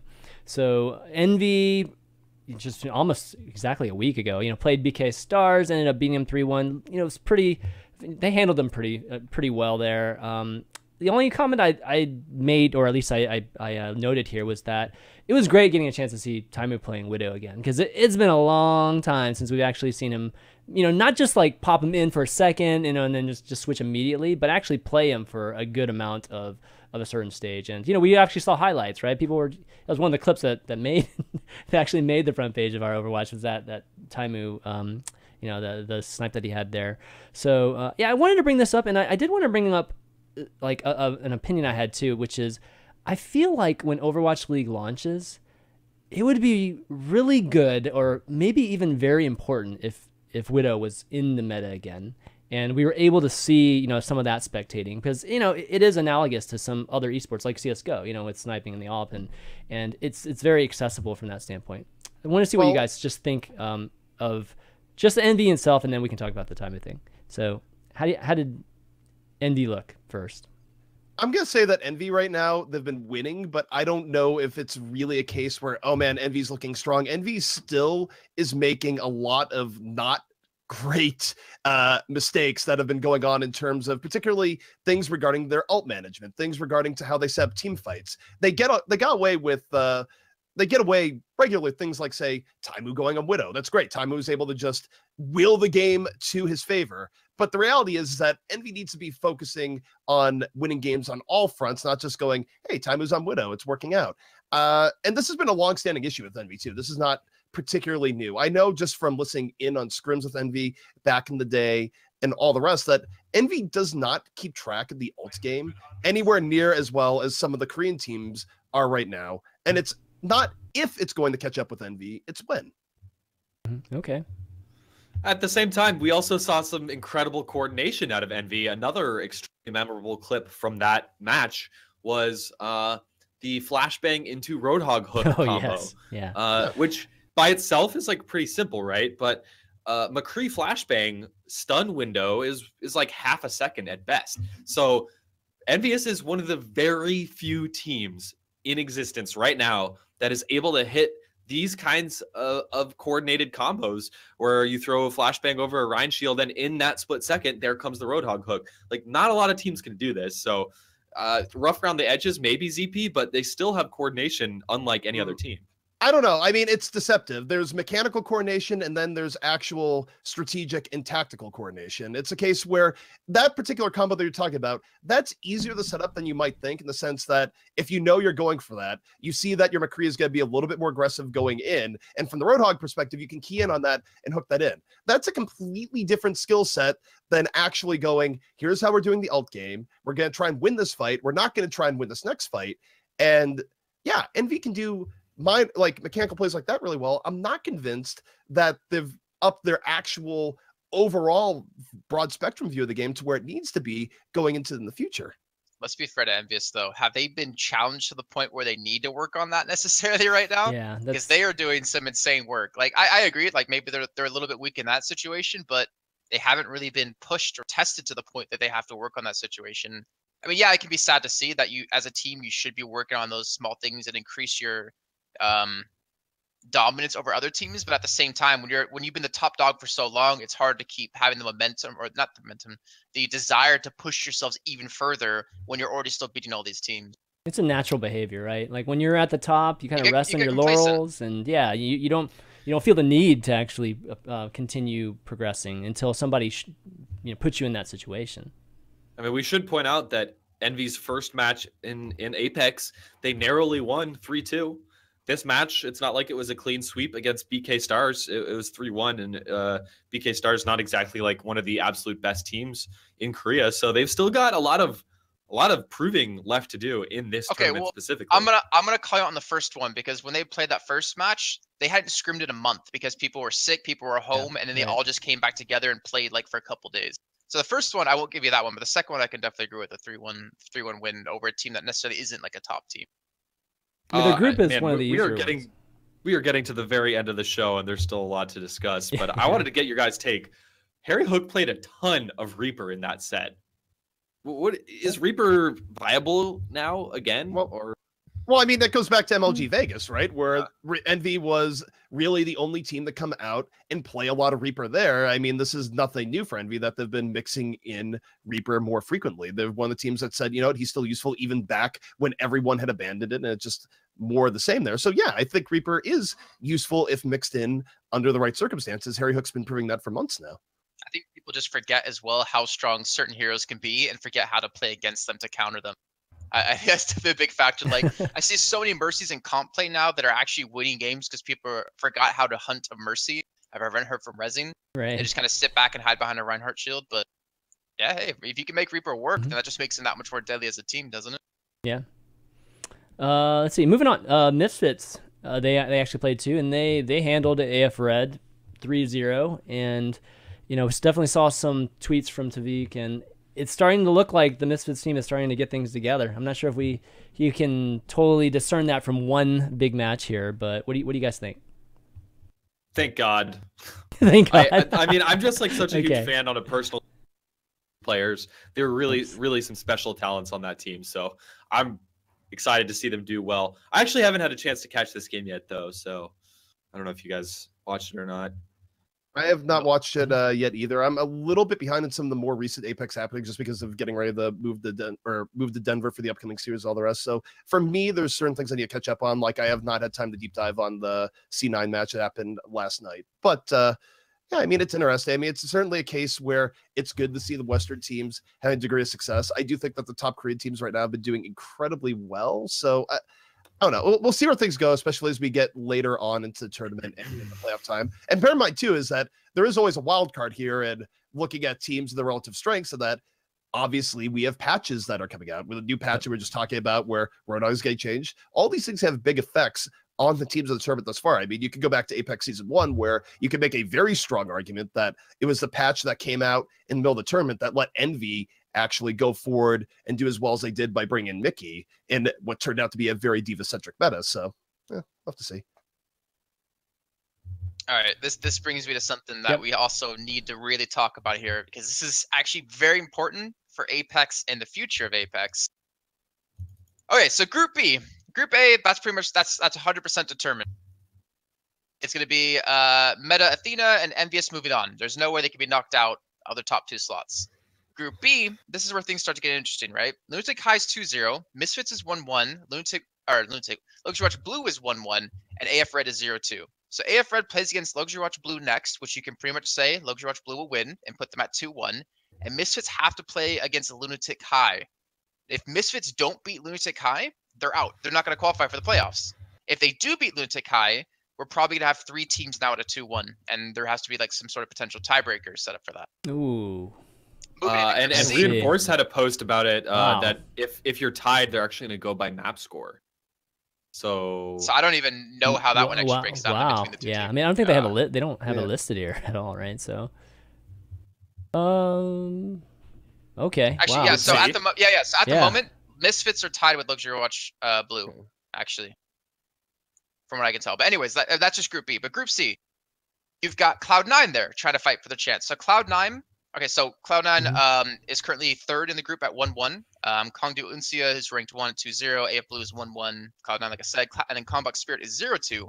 Cloud9 have to play against Kongdu Uncia, which is going to be an insanely tough ask for them to beat that team. They have obviously a lot of time to do it because February 28th is when the match will actually be played. But if they don't beat Kongdu Uncia, they can basically say goodbye as well to getting to the playoffs, because AF Blue will most likely beat Combat Spirit, putting them at 2-1. And now Cloud9 has to get 2-1, and then Kongdu Uncia has to lose that match to be 2-1, and again have a 3-way tie where it comes down to map score. Group D, Fnatic just played Flash Lux today, where both teams hadn't picked up a single victory and put themselves at 1-1. Problem is, Kongdu Panthera is already through, and now Fnatic has to play against the Runaways to have a chance to potentially get through. But from what I'm already seeing, according to... Actually, no, it's not locked in yet. So if they beat Runaways, there's still a chance for them to qualify. If they lose, they're probably going to be out. And it's only... Okay. It's actually, no, yeah. If they beat Runaways, because Kongdu Panthera will probably beat Flash Lux, Kongdu Panthera will be 3-0, and then Runaway and Fnatic are 1-1. So the winner of that match will be going through. So they have to beat Runaway to actually get through into the quarterfinals or the playoffs. And right now, it looks like the only team that's going to be able to do it is from the Western world is Envious. The one great thing about formats like this, too, by the way, is just the storylines that we have right here, where it's, I think, one of the cooler things in sports, and certainly esports, when you get into a situation like this, is the idea that teams are not in control of their own destiny, where it's going, we're late in the season, you've had losses that you should have had earlier on, and now you not only have to win out, but then you have to need help from there to actually get in. It adds a lot more tension to the matches, because it means that maybe you don't care about 2 teams that otherwise you wouldn't watch, but because it has playoff implications for your favorite team, you actually really care about that matchup. So it's a cool thing. Yeah. And 3 of the 4 North American and European and Western teams in Apex right now are like on the bubble. Every one of them needs to win their next match to even have a chance. So tune in. Definitely tune in. A lot to watch. OG and Apex then the coming weeks here. But the Cloud9 I didn't get a chance to watch this morning, but Ben, I think you were watching it earlier, right? Yeah, I was watching it this morning, just some of the recap, and Cloud9 was playing a bit of triple DPS on defense, and I was surprised to actually see some gods on Genji, which is not something he's usually been known for.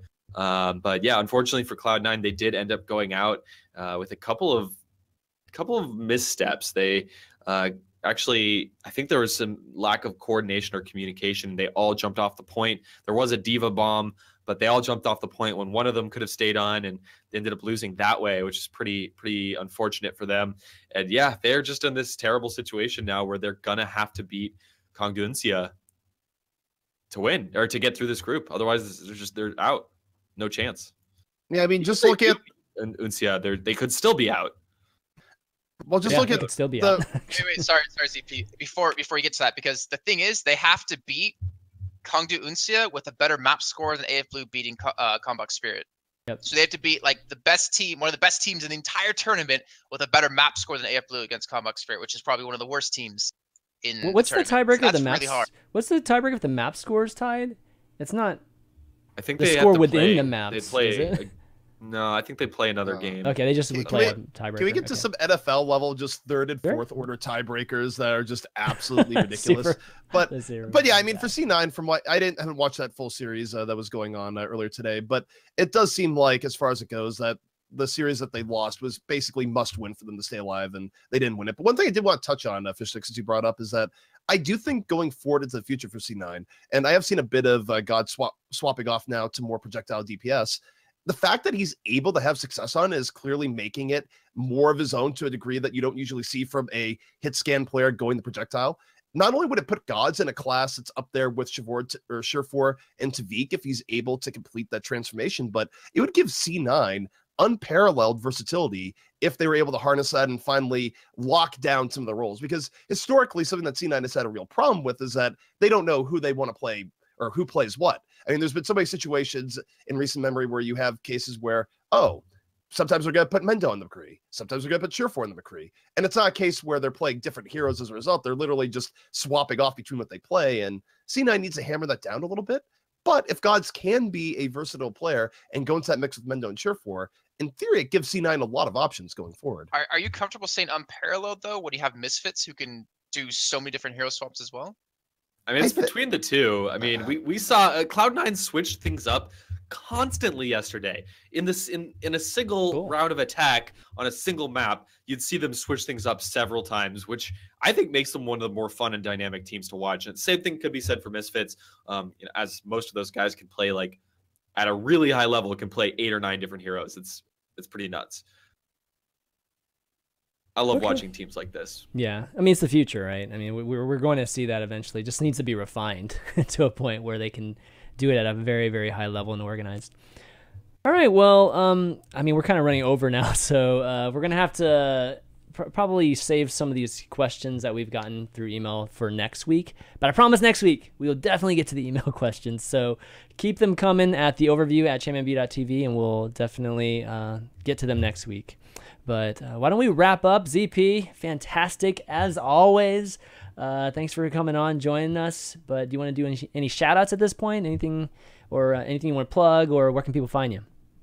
You can follow me Twitter at TempoZP. Definitely want to plug the Carbon series that is coming up. That is starting next Monday. Is going to be awesome. It's going to be me and Hex taking it away there. Definitely check it out. Shout out to Hexagrams too. Follow him at Hexagrams. He's been lurking in chat, and figure I'd give him a shout out there because he is also furiously packing because he has a flight that's leaving tomorrow. I'm actually driving down to Denver because I bring my entire streaming setup and all the rest. So I have like a 12-hour drive ahead of me. But either way, shout out to you guys for having me on. Are you in a studio, by the way, for Carbon Masters? I wanted to ask that earlier, but yes. I kind of forgot. Okay, yeah, so they have their own setup. So you're in Denver, Colorado for the next month? 6 weeks. 5 weeks. Yeah, 6 weeks? Yeah, 6 weeks effectively. So yeah, it's gonna be fun. I mean, Denver's a great city, and everything I've seen about the studio and the setup that they have there looks really exciting. I think people are really gonna like how they've formatted things, and there's definitely things I know me and Hex are gonna try on a casting perspective to really try and push things even higher. So it's gonna be fun. And plus, on that point, on the casting note, me and Hex are gonna be roommates for those 5 weeks. So it's sort of a caster team house in a sense as well. So fun times. Should give it. Do you guys have observers too? Sorry, I should have asked this way earlier, but I completely forgot. Do you guys have observers for it, or? So Carbon has their own team of observers that they thought had potential going on from the last tournament that they want to refine and go forward going in. Because the problem is for the entire setup is that if you want to bring in, say, some of the Overwatch World Cup observers and all the rest, right? You still have to pay for them to live out there for 5 weeks, because it's not something you can just come in for a weekend. So this is a case where they're going with local people there, but generally the thoughts are that things will go pretty well. So we'll have to see how that goes. I know observer wise, every caster has their preferences for what they want to see, and me and Hex will be talking with them, and just going out of the way to put in the best product possible. Well, it's more about like freeing you up to cast, because we just did Assembly Winter like 2 weekends ago, and having to observe, produce, and cast for me was not easy. Yo, Jason, I like your observing, man. No joke. I liked it. Thanks, man. I thought it was good. Ask him for his number. Wow. Okay. Cool. Yeah, definitely. You have a career ahead of you. If you're not getting casting jobs, Jason, observer, man, that's the way to go. Another shout out to Gilfrost. We didn't even talk about Gilfrost in terms of the casting, for Carbon. So he's going to be joining ZPN Hexagram too. It's not just going to be you two. And Gilfrost is one of their casters, I believe. Did he cast in their previous event? I forget if they did. I believe he did. Yep. Okay, yeah. So he's gonna be one of those casters. That'll be nice. But going over, Jason, shout outs. ChanManV from the show, ZP for joining us, ZP and Hex for bailing me out last weekend for Assembly Winter. And then the rest this one's I always do. Parents for letting me do what I do, or for giving me the opportunity to do it. ESL for hiring me initially and giving me a chance to be a caster. And Ben, thanks. Shout out to you for complimenting my observing. I appreciate it. And good luck to you next weekend. Or this weekend. Ben, shout outs? Check out the TESPA Collegiate Series finals this weekend. $100,000 in prizing and scholarships for the top teams qualified from West, North, South, and East. So yeah, we got all the divisions of the U.S. represented. Should be pretty fun stuff, and there will be, it's a live event, so it's going to be in San Diego. If you're in the region, it's going to be free to attend. Make sure you do tune in though. It's Team TESPA, twitch.tv/Team TESPA. It's going to be on Sunday. Excuse me. It's a one and done thing. It's just Sunday. Everything's taking place. It's going to be 5 best of fives, I guess, on Sunday. So yeah, make sure to tune into that, and looking forward to Carbon Masters next week. Yeah. It's going to be good. Awesome. And I'll round things out, thanking the three of you guys for doing the show, ZP, Jason, and Ben. It's always a pleasure. Super fun. I think today's episode was excellent, given that how many topics we had, and we just nailed them all. And thanks to everybody for watching, obviously all the folks for listening. And my last shout out, I just want to give a shout out to my wife, given that it's a Valentine's Day and I never do it, and wouldn't be able to do this life of making content in these shows without her support and everything. So just want to do that. At least I have to do it every once in a while. So I got that inspiration from you, Jason. Just thanking your parents. I kind of imagine she's like on the other side of your setup right now, just staring at you like, give me my shout out right now. He actually left the house in disgust because of this entire issue. Whatever. But if any of you guys missed the beginning of the episode, you can check out the VODs on YouTube at youtube.com/ChanManV, and follow the Twitter account too for the show, which is at the Overview GG. But that's going to be it, guys, for the overview this week. So for ZP, Jason Kaplan, Fishstix, and myself, ChanManV, we'll see you next week. Later.